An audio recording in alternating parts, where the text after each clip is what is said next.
Hello friends, ನಮಸ್ಕಾರ. ಸುಗುಣ Jan YouTube ಚಾನಲ್ಗೆ ಸ್ವಾಗತ. ನಾನು ನಿಮ್ಮ ಪ್ರೀತಿಯ ಸುಗುಣ.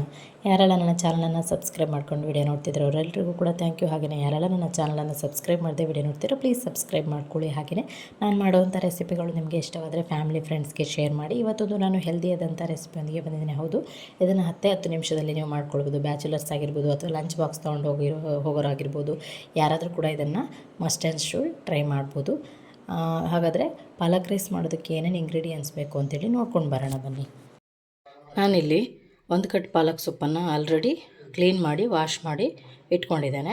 ಉಪ್ಪು, ದೊಡ್ಡ ಸೈಜ್ ಈರುಳ್ಳಿಯನ್ನು ನಾನು ಚಿಕ್ಕ ಚಿಕ್ಕ ಪೀಸ್ಗಳಾಗಿ ಕಟ್ ಮಾಡಿ ಇಟ್ಕೊಂಡಿದ್ದೇನೆ. ಹಾಗೆಯೇ 1 ಮೀಡಿಯಮ್ ಸೈಜ್ ಟೊಮೆಟೊವನ್ನು ಈ ರೀತಿಯಾಗಿ ಕಟ್ ಮಾಡಿ ಇಟ್ಕೊಂಡಿದ್ದೇನೆ. ಒಂದು ಅರ್ಧ ಸ್ಪೂನ್ ಆಗುವಷ್ಟು ಜೀರಿಗೆ, 2 ಖಾರ ಇಲ್ಲ ತುಂಬ, ಹಾಗಾಗಿ 2 ಹಸಿರು ಮೆಣಸಿನಕಾಯನ್ನು ತೊಗೊಂಡಿದ್ದೇನೆ. ನೀವು ಖಾರಕ್ಕನುಸಾರವಾಗಿ ತೊಗೊಳ್ಬೋದು. ಹಾಗೆಯೇ ಒಂದು 5 ರಿಂದ 6 ಬೆಳ್ಳುಳ್ಳಿಯನ್ನು ನಾನು ಈ ರೀತಿಯಾಗಿ ಚಿಕ್ಕ ಚಿಕ್ಕ ಪೀಸ್ ಮಾಡಿ ಇಟ್ಕೊಂಡಿದ್ದೇನೆ. 1 ಟೀ ಸ್ಪೂನ್ ಆಗುವಷ್ಟು ನಾನು ಗರಂ ಮಸಾಲೆಯನ್ನು ತೊಗೊಂಡಿದ್ದೇನೆ. ಈಗ ಮೊದಲನೇದಾಗಿ ನಾವು ಪಾಲಕ್ ಸೊಪ್ಪನ್ನು ಬೇಯಿಸ್ಕೊಳ್ಬೇಕು.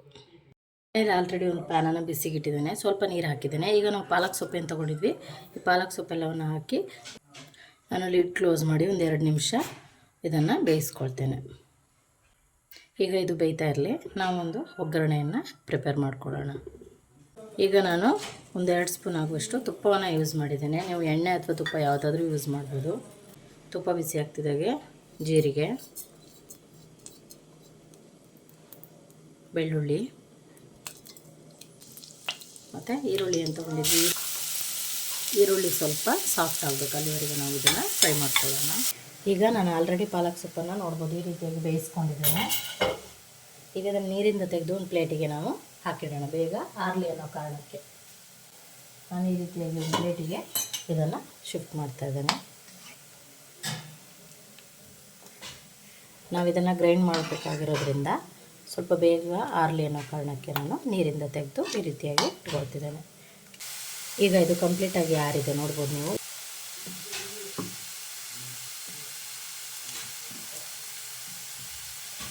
ಮತ್ತು 2 ಹಸಿರು ಮೆಣಸಿನಕಾಯಿ ಮತ್ತು ಇದನ್ನು ಹಾಕ್ಕೊಳ್ತಿದ್ದೇನೆ. ಇದನ್ನೀಗ ನೀರು ಹಾಕದೆ ಹಾಗೇ ಪೇಸ್ಟ್ ಮಾಡ್ಕೊಂಡು ಬರೋಣ. ಓಕೆ, ನಾನು ಇದನ್ನು ಈ ರೀತಿಯಾಗಿ ಪೇಸ್ಟ್ ಮಾಡ್ಕೊಂಡಿದ್ದೇನೆ, ನೀರು ಹಾಕಿಲ್ಲ, ಸೊಪ್ಪಿನಲ್ಲಿ ನೀರಿನ ಅಂಶ ಇರೋದ್ರಿಂದ. ಓಕೆ, ಈ ಕಡೆ ಈರುಳ್ಳಿ ಸಾಫ್ಟ್ ಆಗಿದೆ, ನೋಡ್ಬೋದು. ಇದಕ್ಕೀಗ ನಾವೇನು ಟೊಮೆಟೊ ತೊಗೊಂಡಿದ್ವಿ, ಟೊಮೆಟೊವನ್ನು ಹಾಕ್ತಾ ಇದ್ದೇನೆ. ಇದು ಕೂಡ ಸಾಫ್ಟ್ ಆಗಬೇಕು. ಸ್ವಲ್ಪ ಗರಂ ಮಸಾಲೆಯನ್ನು ತೊಗೊಂಡಿದ್ವಿ, ಅದನ್ನು ಸಹ ಹಾಕ್ತಾ ಇದ್ದೇನೆ.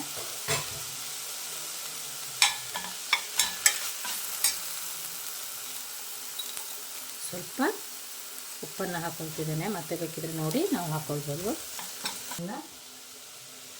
ಲಿಡ್ ಕ್ಲೋಸ್ ಮಾಡಿ ಒಂದು 2 ನಿಮಿಷ ನಾನು ಸಾಫ್ಟ್ ಆಗೋದಕ್ಕೆ ಬಿಡ್ತಾ ಇದ್ದೇನೆ. ಓಕೆ, ಸಾಕು, ಇಷ್ಟು ಸಾಫ್ಟ್ ಆಗಿದೆ. ಈ ರೀತಿಯಾಗಿ ಪೇಸ್ಟನ್ನು ರೆಡಿ ಮಾಡ್ಕೊಂಡಿದ್ವಿ, ಇದೆಲ್ಲವನ್ನು ಸಹ ಹಾಕ್ತಾ ಇದ್ದೇನೆ. ಎಲ್ಲವನ್ನು ಹಾಕಿ ಚೆನ್ನಾಗಿ ಮಿಕ್ಸ್ ಕೊಡಬೇಕು. ಓಕೆ, ಇದಕ್ಕಿಷ್ಟು ಫ್ರೈ ಆಗಿದೆ, ನೋಡ್ಬೋದು, ಸಾಕು. ಈಗ ಇದಕ್ಕೆ ನಾವು ರೈಸನ್ನು ಹಾಕಿ, ನಾನು ಆಲ್ರೆಡಿ ರೈಸನ್ನು ಮಾಡಿಟ್ಕೊಂಡಿದ್ದೇನೆ, ಇದನ್ನು ಹಾಕಿ ಚೆನ್ನಾಗಿ ಮಿಕ್ಸ್ ಮಾಡಬೇಕು.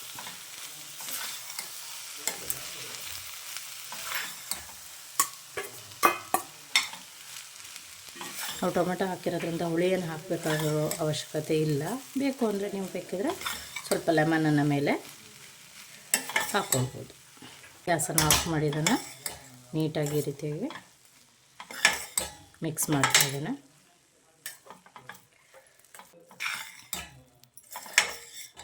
ಇದನ್ನು ಈಸಿಯಾಗಿ 10 ನಿಮಿಷದಲ್ಲಿ ಮಾಡ್ಕೊಳ್ಬೋದು. ಬ್ಯಾಚುಲರ್ಸು, ಹಾಗೆಯೇ ಆಫೀಸಿಗೆ ಹೋಗೋರು, ಯಾರು ಬೇಕಾದರೂ ಇದನ್ನು ಮಾಡ್ಕೊಳ್ಬೋದು. ತುಂಬಾ ಟೇಸ್ಟಿಯಾಗಿರುತ್ತೆ ಮತ್ತು ತುಂಬ ಬೇಗನೆ ಆಗುತ್ತೆ. ರೈಸ್ ಒಂದಿದೆ ಅಂದರೆ ನಿಮಗೆ 10 ನಿಮಿಷದಲ್ಲಿ ಆಗೋಗುತ್ತೆ. ಇದನ್ನೀಗ ಒಂದು ಪಾತ್ರೆಗೆ ನಾವು ಸರ್ವ್ ಮಾಡ್ಕೊಳ್ಳೋಣ.